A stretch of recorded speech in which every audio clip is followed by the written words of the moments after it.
बहुत पुरानी बात है। किसी नगर में राजेश नाम का एक नवयुवक रहता था। उस बेचारे के माँ बाप की मृत्यु हो चुकी थी। बहुत ही गरीबी में उसके दिन गुजर रहे थे। जैसे तैसे काम करके वो अपने खाने के लिए आटा और चावल ले आता था। घर आकर वो अपना भोजन बनाता और खा पी कर सो जाता। उसकी जिंदगी ऐसे ही संघर्षों से गुजर रही थी। एक के बाद एक मुसीबत उसकी जिंदगी में लगी ही हुई थी। एक दिन उसने अपने खाने के लिए 4 रोटियां बनाई। हाथ मुंह धोकर जब वो वापस आया तब उसने देखा सिर्फ 3 ही रोटियां बची है। दूसरे दिन भी यही हुआ। तीसरे दिन उसने रोटियां बनाने के बाद उस स्थान पर नजर रखी और उसने देखा कि कुछ देर बाद वहां एक मोटा सा चूहा आता है और एक रोटी उठाकर वहां से चला जाता है। और उस दिन वो लड़का उस चूहे को आखिर पकड़ ही लेता है। वो चूहा बोला, भैया मेरी किस्मत का क्यों खा रहे हो? मेरे हिस्से की चपाती मुझे ले जाने दो। तो राजेश बोला, तुम्हें अगर ये रोटी ले जाने दी तो मेरा पेट कैसे भरेगा? मैं पहले से ही अपनी जिंदगी से परेशान हूँ और ऊपर से पेट भरकर खाना भी ना मिले तो मैं क्या करूँगा? न जाने मेरी जिंदगी में खुशियाँ कब आएंगी। आखिर कब मेरी जिंदगी से ये दुख और परेशानियां खत्म होंगे? तो इस पर चूहे ने बोला, तुम्हारे सारे सवालों का जवाब तुम्हें मतंग ऋषि दे सकते हैं। तो राजेश ने पूछा, कौन है वो? चूहे ने उत्तर दिया, वो एक बहुत पहुंचे हुए ऋषि हैं। उत्तर दिशा में कई पर्वतों और नदियों को पार करके ही उनके आश्रम तक पहुंचा जा सकता है। तुम उन्हीं के पास जाओ, वही तुम्हारा उद्धार करेंगे। राजेश चूहे की बात मान गया और अगली सुबह ही खाने पीने की गठरी बांधकर उस ऋषि से मिलने के लिए निकल पड़ा। काफी दूर चलने के बाद उसे एक हवेली दिखाई दी और राजेश ने वहां रुकने के लिए उनसे रात भर के लिए शरण मांगी। उस हवेली की मालकिन ने पूछा, बेटा कहाँ जा रहे हो? तो राजेश बोला, मैं मतंग ऋषि के आश्रम जा रहा हूँ। तो वो मालकिन बोलने लगी, बहुत अच्छा, उनसे मेरे भी एक प्रश्न का उत्तर मांग कर लाना कि मेरी बेटी 20 साल की हो गई है। वो देखने में बहुत सुंदर है, उसमें हर प्रकार के गुण भी विद्यमान हैं, लेकिन अभी तक बेचारी ने एक भी शब्द मुंह से नहीं बोला है। उनसे ये पूछना कि मेरी बेटी कब बोलना शुरू करेगी। और ऐसा कहते कहते वो हवेली की मालकिन बहुत रोने लगी।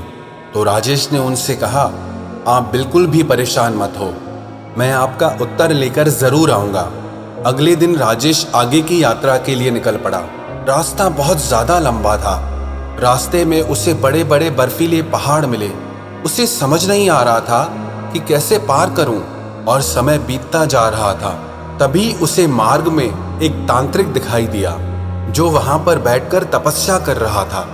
राजेश तांत्रिक के पास गया और उनसे बोला कि मुझे मतंग ऋषि के दर्शन के लिए जाना है और ये रास्ता तो बहुत परेशानी वाला लग रहा है, मैं आगे कैसे जाऊं?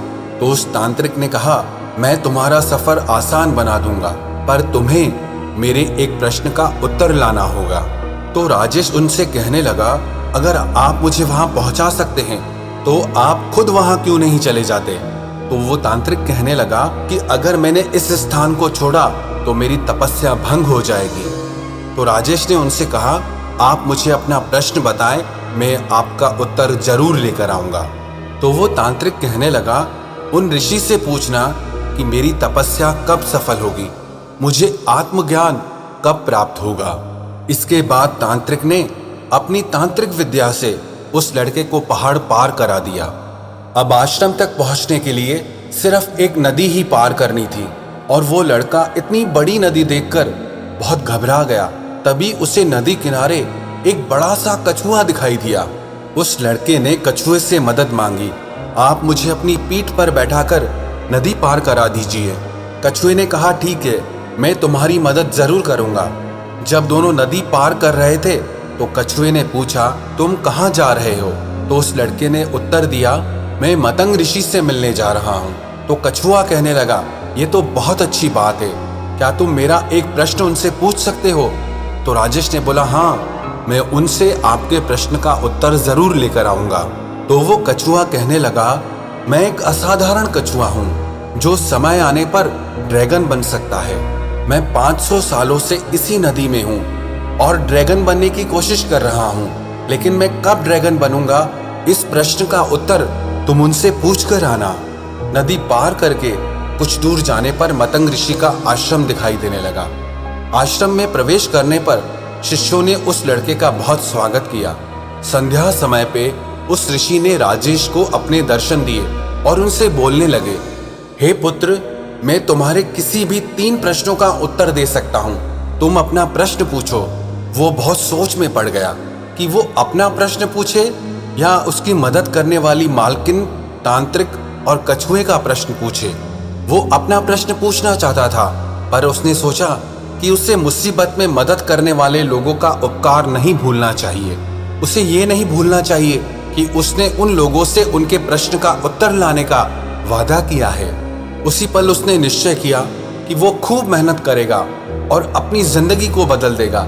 लेकिन इस समय पर उन 3 लोगों की जिंदगी में बदलाव लाना बहुत जरूरी है। और यही सोचते सोचते उसने ऋषि से पूछा, हवेली की मालकिन की बेटी कब बोलना शुरू करेगी? तो ऋषि ने जवाब दिया, जैसे ही उसका विवाह होगा वो बोलना शुरू कर देगी। फिर उसने दूसरा प्रश्न किया कि तांत्रिक को मोक्ष कब प्राप्त होगा, आत्मज्ञान कब प्राप्त होगा? तो ऋषि उत्तर देने लगे, जब वो तांत्रिक अपने तंत्र से प्राप्त की हुई सारी शक्तियां, सारी सिद्धियां किसी और को दे देगा तो उसी क्षण उसे आत्मज्ञान की प्राप्ति हो जाएगी, मोक्ष की प्राप्ति हो जाएगी। फिर उसने प्रश्न किया कि वो कछुआ ड्रैगन कब बनेगा? तो ऋषि ने उत्तर दिया, जिस दिन उसने अपना कवच उतार दिया वो उसी वक्त ड्रैगन बन जाएगा। वो लड़का ऋषि से उत्तर जानकर बहुत खुश हुआ और अगली सुबह वो उन ऋषि का धन्यवाद देकर के वहां से निकल गया। वापस रास्ते में कछुआ मिला। उसने उस लड़के को नदी पार करा दी और अपने प्रश्न के बारे में पूछा। तब राजेश ने कछुए से कहा, अगर तुम अपना कवच उतार दो तो तुम इसी समय ड्रैगन बन जाओगे। जब उस कछुए ने ये उत्तर सुना तो वो बहुत खुश हो गया और कछुए ने जैसे ही कवच उतारा उसमें से ढेरों मोती झड़ने लगे। कछुए ने वो सारे मोती राजेश को दे दिए और कुछ ही पलों में वो ड्रैगन में बदल गया। वो बहुत खुश था। उसने फौरन उस लड़के को अपने ऊपर बिठाया और सारी बर्फीली पहाड़ियां पार करा दी। थोड़ा आगे जाने पर उसे तांत्रिक मिला।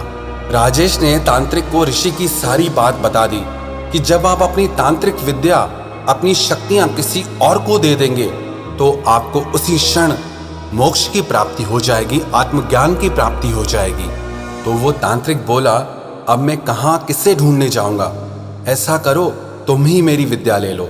और ऐसा कहते ही उस तांत्रिक ने अपनी सारी शक्तियां उस लड़के को दे दी और अगले ही क्षण उसे मोक्ष की प्राप्ति हो गई। राजेश वहां से आगे बढ़ा और तांत्रिक से मिली शक्तियों के दम पर वो क्षण भर में ही हवेली पर पहुंच गया। और हवेली की मालकिन ने उसे देखते ही पूछा, क्या बताया ऋषि मतंग ने मेरी बेटी के बारे में? तो वो लड़का कहने लगा, जिस दिन आपकी बेटी की शादी होगी वो अपने आप बोलने लग जाएगी। मालकिन बोली, तो देर किस बात की है? तुम इतनी बड़ी खुशखबरी लाए हो, भला तुमसे अच्छा लड़का इसके लिए और कौन हो सकता है? उस हवेली की मालकिन ने उन दोनों की शादी करा दी और सचमुच वो लड़की बोलने लग गई। राजेश अपनी पत्नी को लेकर अपने गांव पहुंचा। उसने सबसे पहले उस चूहे को धन्यवाद दिया और अपनी नई हवेली में उसके रहने के लिए एक जगह भी बनवा दी। कभी अपनी जिंदगी से हार चुके राजेश के पास आज सब कुछ था। धन दौलत था, परिवार था, ताकत थी। उसने सब कुछ प्राप्त कर लिया था क्योंकि उसने अपने प्रश्न का त्याग कर दिया था और दूसरों के बारे में सोचा था। ये जिंदगी भी ऐसी ही है।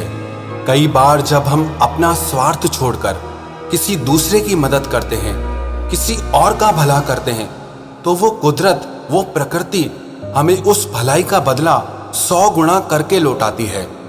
हम चाहे माने या ना माने इस बात को, लेकिन जो भी हम कर्म करते हैं, अच्छा या बुरा, सही या गलत, उन कर्मों का फल हमें जरूर मिलता है।